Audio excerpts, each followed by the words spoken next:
For more on the implications of the impeachment vote and President Zuma's future, I spoke to Kumi Naidoo. He is Executive Director of the African Civil Society Center.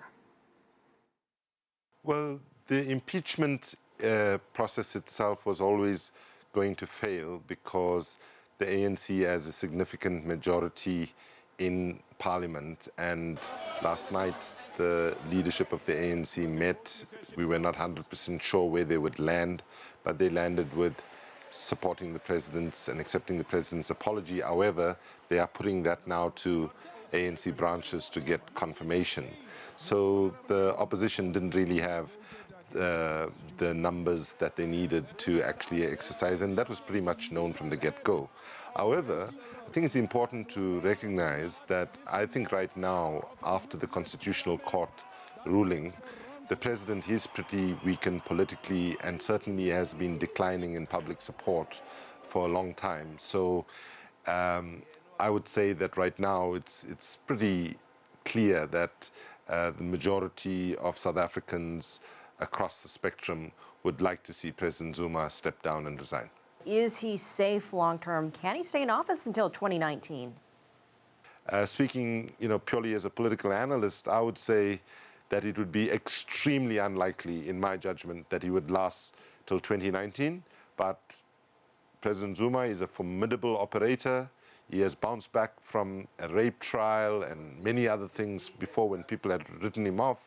I would just say, while perhaps the majority of South Africans want him to go, I would caution against expecting that it will be necessarily tomorrow, but I would think that it's not too far away in the making that he will be put under pressure by the ANC to resign or be recalled as his predecessor, President Thabo Mbeki, was in fact recalled by the very ANC leadership. Kumi, what is next for South Africa, and how should the international community view this latest development? I think, one, the international community should recognize that our Constitution has actually stood the test of time right now. The Office of the Public Protector was defended by the Constitutional Court, led by an amazing woman called Thuli Madonsela, who actually ruled that the president had to pay back the money. The president said, he wouldn't for 2 years, and then eventually agreed. The fact that the Office of the Public Protector and the Constitutional Court delivered a courageous, firm judgment that impugned the president's reputation and that of the Speaker of Parliament. I would say that we have some challenging issues in South Africa, from a terrible drought, which has impacted on agriculture and therefore food prices.